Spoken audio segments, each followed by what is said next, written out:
اینجا یه سنگ هرم تراش آینی و یه سنگ تراش هرمی دیگه. دوستان کار باید حتما تراش خاص خودشو داشته باشه. همه تراشه ها جهتش کامل رو به این سمت.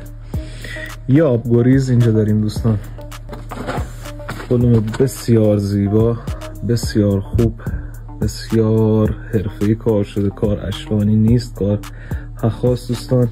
شاخصه کار جوغن مثلثی که تو کلیپ‌های بعدی حتما بهتون توضیح میدم.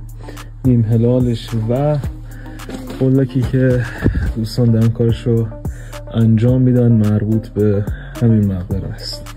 سنگ نباید پوسته داشته باشه، سنگ باید قوام خاص خودشو داشته باشه.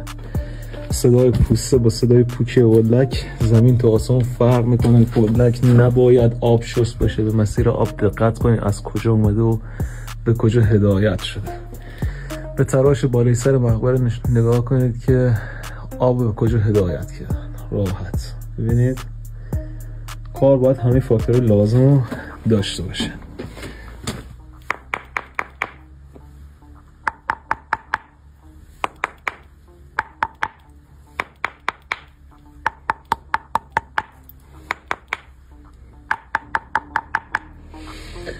نکته بعدی راجع به قلک ها دوستان اینه که بعضی از قلک های موجود مخصوصا تو دوره اشکانی شما با تست صدا نمیتونید تشخیص بده که این قلکه، چون عمق سنگی که جا خورده یه چیزی حدود هوش 50 سانت